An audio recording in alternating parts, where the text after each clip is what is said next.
Hi everyone, and welcome to HOA Fight Club. This morning I would like to discuss board meetings. Board meetings can be very interesting and very long and very drawn out, and most of us don't like to attend the board meetings. I tried to go to board meetings when I first moved into my property, and homeowners were not allowed unless the board allowed them to go to the board meetings.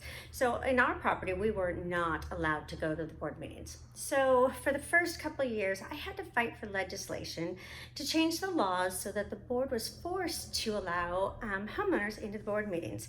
So in Washington State, the law changed, and under 6490-450, the homeowners have to be allowed to go to the board meetings. The board members have to announce the board meetings ahead of time. They have to give the owners notice, and they have to give the agenda for the board meetings prior to each board meeting. Most of the times that doesn't happen. Our property manager now is getting better. He does give us notice of the meetings. He does not give an agenda all the time, but at least he gives everyone notice and reminds the homeowners that there is a meeting. So that has gotten better. Unfortunately, I have been excluded from many meetings. I will share in the future a video of a property manager trying to bar just me from the meeting, not the other homeowners, but only me. And I'll share that in the future because it's something I can't share right now, but it really will shock you to see how selective boards can be when you do cause some problems. So regular meetings. So these meetings you can't speak in. You are supposed to be allowed to speak either prior to the meeting or after the meeting. Homeowners have a right to have a say in what's happening in their properties.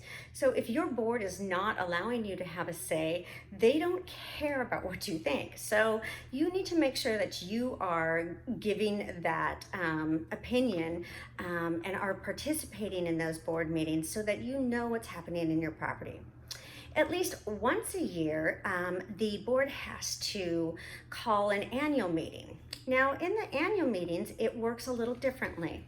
In the annual meetings, the homeowners can participate. Most homeowners don't know that they can participate in an annual meeting. In any meeting that is called of the ownership, members can participate. That includes special meetings and annual meetings and budget meetings. So anytime that all the owners are there, you have the right to make a motion. Now, most bylaws and declarations go by Robert's Rules. I will put the link to the book of Robert's Rules in my my link to the on my website.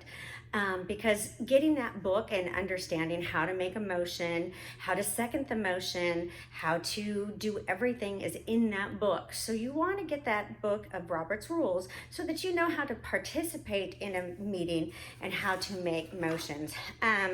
Especially if you're having problems with the board. This is where you can actually motion to have a board member removed without them knowing. So if you're at an annual meeting and you've had problems with a board member or the entire board, you have the option of standing up once you've been given the floor. You have to raise your hand, ask the board for the floor, and then once you have the floor, you can make a motion by saying, I motion we remove the board member.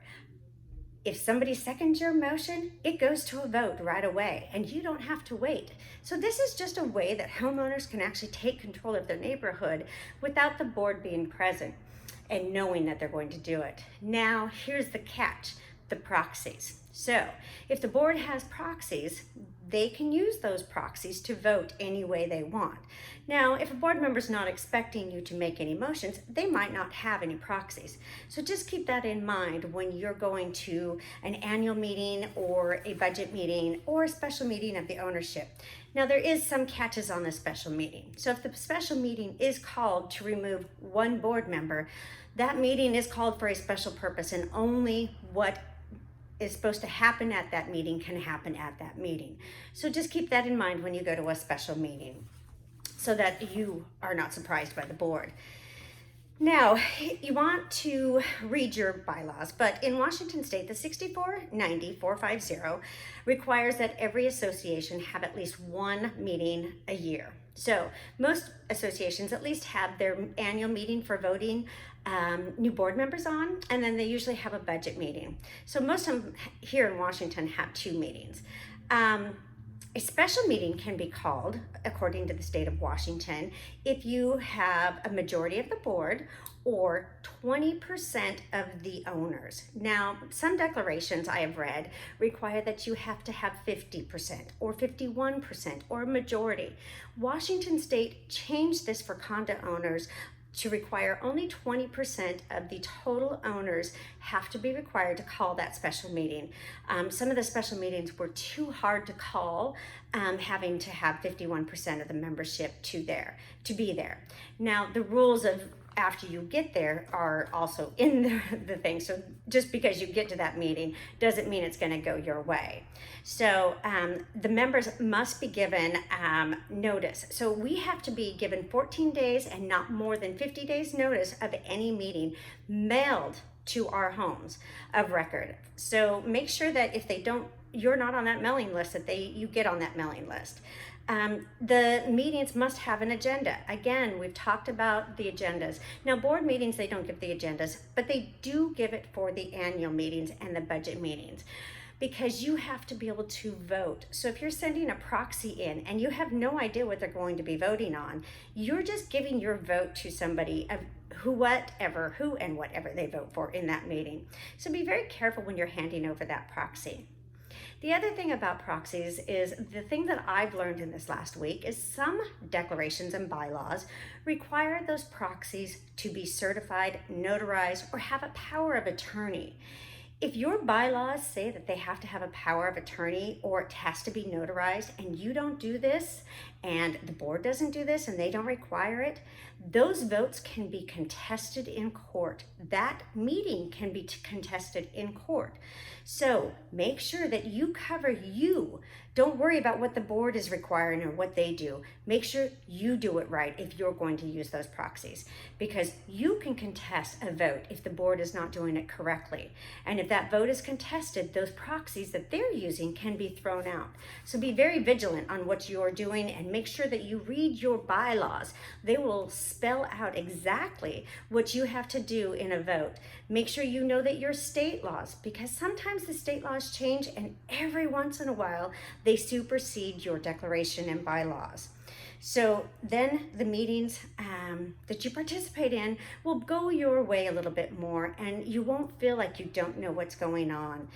Also in those meetings, ask the property manager questions. Ask him to bring the financials, the actual bank statements, not just his spreadsheets. Ask him for the actual contracts. Anything that he hands out to the board, he has to hand out to you. He cannot hand out papers that just go to the board because you are an owner. You have a right to see everything they're seeing in that meeting. That board cannot meet on a special day like our board does. Our board actually meets on Sunday, discusses everything, and then votes on it on the annual every monthly meeting. That's not how things are supposed to work. The board is supposed to discuss everything in front of the homeowners so we know how everybody feels. What if there's a board member that doesn't agree with every other board member? How is a homeowner supposed to know to vote that board member off or keep that board member on if they don't see the discussions happening in their community? You want to know what your board is doing. You want to know how your board is voting. I want to know which board members voting yes and which board members voting no. I want to know which board members denying all of our repairs. I want to know which board members are wanting to get our repairs done quickly.